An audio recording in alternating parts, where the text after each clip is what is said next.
Morning students, today we will continue chapter 3 of civics and its name is parliamentary government and the union executive. In previous two videos we have discussed about the parliamentary form of government, about both the houses, they were Rajya Sabha and Lok Sabha, powers of parliament. Today we will do making a law, ordinary bill. An ordinary bill passes through the following stages to become a law or an act. जब एक ordinary bill को पास किया जाता है, उसको law बनाने के लिए उसको बहुत सारी स्टेजेस से पास आउट होना पड़ता है. फर्स्ट है फर्स्ट रीडिंग. फर्स्ट रीडिंग में क्या होता है? An ordinary bill can be introduce in either of the two houses of the parliament. सबसे पहले किसी भी ऑर्डनरी बिल को दोनों हाउसेज में इंट्रोड्यूस कराया जाता है, उसके बारे में बताया जाता है. A minister or private member who introduce the bill explains the objectives of the bill. जो भी मिनिस्टर है, जो भी इसको इंट्रोड्यूस कराने के लिए गया है, वो बिल्स के बारे में सारी इन्फॉर्मेशन देता है कि इस बिल के ऑब्जेक्टिव्स क्या हैं, ये किस लिए बनाया गया है, रीजंस क्या हैं. If the house favours the bill, अगर जो हाउस है लोकसभा राज्यसभा बिल को पास कर देते हैं, उसका फेवर करते हैं, then it goes on to the next stage. उसके बाद वो नेक्स्ट स्टेज पर चला जाता है. The introduction is called the first reading of the bill. First reading किसे बोला जाता है? इंट्रोडक्शन को. Second reading means at this stage a general discussion of the bill take place. सबसे पहले क्या हुआ? उसका इंट्रोडक्शन करा दिया, उसके ऑब्जेक्टिव्स बता दिए, उसके बाद उसको डिस्कस किया. Thereafter there is a clause by clause discussion of the bill. उसके बाद क्लोज बाय क्लोज उसको डिस्कस किया जाता है, एक के बाद एक उसके पॉइंट्स को पूछा जाता है, आपस में डिस्कस किया जाता है. Those in favour give reason as to why it should be accepted. जो उसके फेवर में होते हैं उनको ये रीज़न्स देना पड़ता है कि क्यों हमें इस बिल को एक्सेप्ट करना चाहिए, और जो उसके खिलाफ होते हैं उसको उसकी वीकनेस, मतलब फेवर और अगेंस्ट में उसके पॉइंट्स लिए जाते हैं. जैसे डिबेट होती है, ऐसे उसके फेवर और अगेंस्ट में पॉइंट्स लिए जाते हैं, और जिसके पॉइंट्स ज़्यादा होते हैं उसके अकॉर्डिंग बिल को पास कर दिया जाता है या रिजेक्ट कर दिया जाता है. After the discussion the bill is put to vote. उसके बाद बिल के लिए वोट डलवाया जाता है. सबसे पहले क्या हुआ? इंट्रोडक्शन करवा दिया, that is first reading. Second stage पर क्या हुआ कि बिल के बारे में डिस्कशन किया, उसके बाद उसके वीकनेस और उसके फेवर्स जो पॉइंट हैं वो सारे डिस्कस किए. उसके बाद डिस्कशन के बाद बिल के बारे में वोट डलवाई. Sometimes a bill is sent to a select committee after the general discussion for careful study. कई बार क्या होता है, बिल को कमेटी के पास भेज दिया जाता है कि जनरल डिस्कशन के बाद वो उसको अच्छी तरह से पढ़ के सेलेक्ट करे. अब उसके बाद जो कमेटी है वो रिपोर्ट दे देती है और उसे हाउस में डिस्कस किया जाता है, दोनों हाउस में उसे डिस्कस करेंगे. Then a clause by clause discussion take place which is followed by a voting session. अब वोट करने के बाद उसके बाद हर उसके मुद्दे पर, हर पहलू पर उसके डिस्कशन किया जाता है. तो फर्स्ट रीडिंग में हमारा क्या था? इंट्रोडक्शन. सेकेंड रीडिंग में हुआ हमारा discussion, general discussion by both the houses. Third the bill as a whole is put to vote at this stage. अब पूरी तरह से बिल पर वोट डलवाई जाती है इस स्टेज में. Minor mistakes if any are rectified and it is passed by a simple majority. छोटी छोटी जो मिस्टेक्स होती हैं उसमें उनको सुधार दिया जाता है. रेक्टिफाइड का मतलब होता है सुधारना. And it is passed by a simple majority. और सिंपल मेजॉरिटी मतलब जो पक्ष जीत जाता है, फेवर वाला या अगेंस्ट वाला, मेजॉरिटी से ये बिल पास किया जाता है. After the bill is pass by one house. जब एक हाउस बिल को पास कर देता है उसके बाद इसे दूसरे हाउस में भेजा जाता है. The bill here also undergoes the same stages as in the other house.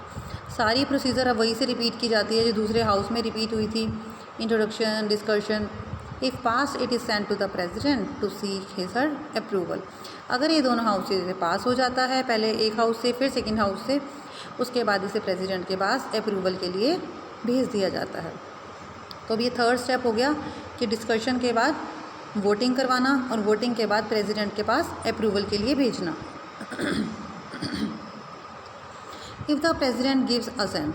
अगर प्रेसिडेंट की पूरी सहमति होती है, उस पर प्रेसिडेंट पूरा एग्री होता है, the bill becomes an act. उसके बाद ये बिल एक्ट बन जाता है या लॉ बन जाता है. The president can withhold his her assent and can return the bill to the house for the consideration. President क्या करता है, अपनी जो असेंट है उसको अभी रख सकता है और बिल को वापस भेज सकता है हाउसेज में कि दोबारा से वो उसको कंसीडर कर लें, देख लें. If the bill is passed with or without the amendments after such consideration the president can not withhold her assent to the bill.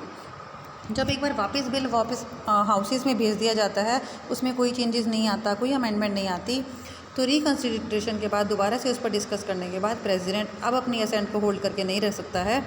और उस केस में क्या होता है, disagreement between the two houses, the dead Lok is resolve by a joint session of the two houses which is presided over by the speaker. अगर दोनों की सहमति नहीं बनती है दोनों हाउसेस की, मान लो लोकसभा एग्री है, राज्यसभा एग्री नहीं है, या राज्यसभा एग्री है, लोकसभा एग्री नहीं है, तो उसके बाद जॉइंट सेशन लिया जाता है दोनों हाउसेस का स्पीकर की प्रेजेंस में। अब उसके बाद दोनों फिर से वही पॉइंट होते हैं, फेवर में, अगेंस्ट में डिस्कशन। तो ये हमारे थे 4 जो प्रोसीजर थे प्रेसिडेंट असेंट तक। मनी बिल, ये हम बात कर रहे थे ऑर्डिनरी बिल की, सिंपल बिल जो है वो कैसे पास होता है और कैसे लॉ बन जाता है।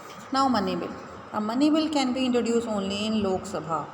जो ऑर्डिनरी बिल है वो दोनों हाउसेज में डिस्कस किया जा सकता है, लेकिन जो मनी बिल है वो सिर्फ लोकसभा में ही डिस्कस किया जाता है, इंट्रोड्यूस किया जाता है। The bill is then send to the Rajya Sabha, उसके बाद वो राज्यसभा में भेज दिया जाता है।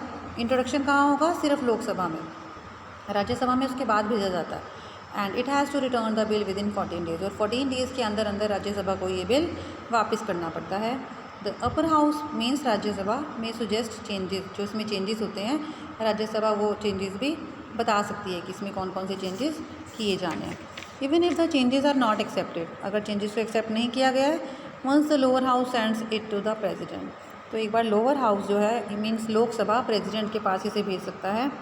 And president has to sign it, president को ये साइन करना होता है। There is no provision of a joint session for a money bill, money bill के लिए कोई जॉइंट सेशन नहीं होता है। ऑर्डिनरी बिल के लिए जब दोनों हाउसेज डिसएग्री होते हैं, उनकी आपस में सलाह नहीं बनती है, तो जॉइंट सेशन ले सकता है स्पीकर की प्रेजेंस में, लेकिन मनी बिल के लिए कोई भी जॉइंट सेशन के लिए प्रोविज़न नहीं है। The union executive, to run the government a group of people are required who can take all the vital decisions. अब गवर्नमेंट को चलाने के लिए बहुत सारे लोगों की ज़रूरत पड़ती है, तो ऐसे लोगों को क्या कहते हैं, जो डिसीजंस लेते हैं वो क्या होते हैं, executive. Group of people is collectively known as executive. ऐसे लोग जो मिलकर गवर्नमेंट को चलाते हैं, डिसीजंस लेते हैं, they are known as executive. The executive at the union level, union level पर जो एग्जीक्यूटिव होते हैं उसमें कौन कौन होता है, the president, the prime minister and the council of ministers. आपके पास ये क्वेश्चन आ सकता है, विच persons are included in the union level executives? You have to write the president, the prime minister and the council of ministers. Now the president, both at the center and at the state level there is an official head.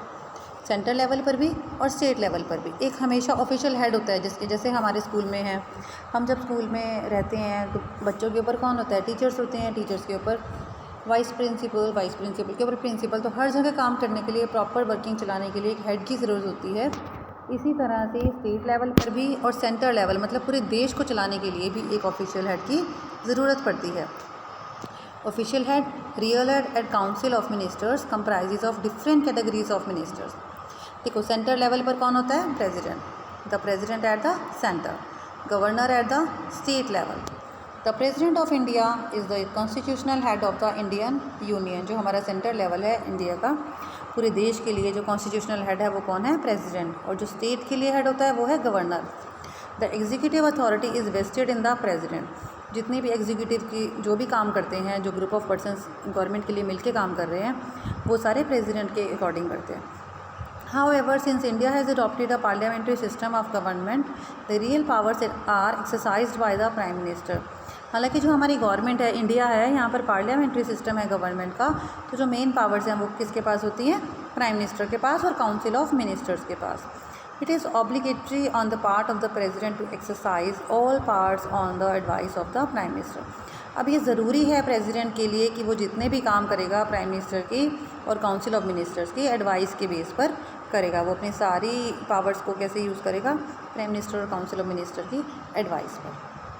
तो मैंने आपको बताया जो president है वो constitutional head होता है Indian union का, प्राइम मिनिस्टर और काउंसिल ऑफ मिनिस्टर्स की एडवाइस पर काम करता है, और सेंटर लेवल पर होता है वो head.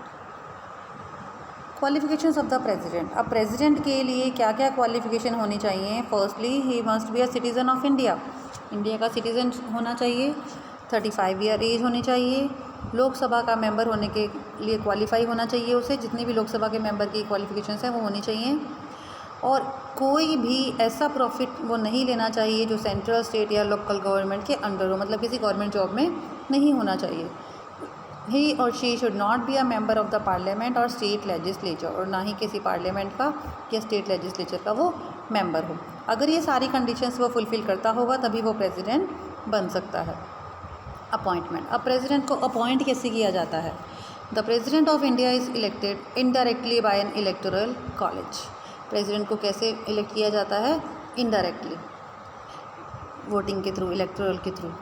The electoral college consist of the elected members of both the houses of parliament. जो भी एमपीज़ होते हैं हमारी पार्लियामेंट के दोनों हाउस हैं, जो लोकसभा राज्यसभा, उसके जो इलेक्टेड मेंबर्स हैं, और जो लेजिस्लेटिव असेंबली के एमएलए हैं और एमपी हैं, इसके इलेक्टिव मेंबर हैं, ये ही अपने वोट्स डालते हैं अपने में से ही किसी मेंबर की, तो उसको प्रेसिडेंट के लिए चूज़ किया जाता है। मतलब एमएलए और एमपीज़ के इलेक्शन के बेस पर। टेन्योर मतलब टाइम पीरियड कितना होता है प्रेसिडेंट का? The president is elected for a term of 5 years and can be री elected for a second term. President का जो मेनली बेसिकली टाइम पीरियड है वो है 5 years का, और उसे दोबारा भी चूज़ किया जा सकता है। He can resign from office by addressing a letter of resignation to the vice president of India. वो ऑफिस से रिज़ाइन भी कर सकता है अगर वो एक रेजिग्नेशन लेटर वाइस प्रेसिडेंट को दे देता है। वो then conveys the letter to the speaker. सबसे पहले अगर उसने रिज़ाइन करना है प्रेसिडेंट ने, तो वो लेटर किसको देगा रेजिग्नेशन का? वाइस प्रेसिडेंट को। वाइस प्रेसिडेंट वो लेटर स्पीकर को, लोकसभा का जो स्पीकर है, उसे कन्वे करेगा। Now president can be removed from office through a constitutional procedure called impeachment.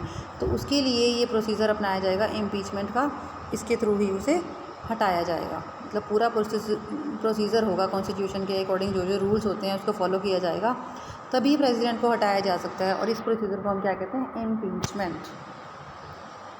Salary and allowances. अब प्रेसिडेंट की सैलरी कितनी होती है? The salary of the president is 5 lakh per month, हर महीने 5 लाख।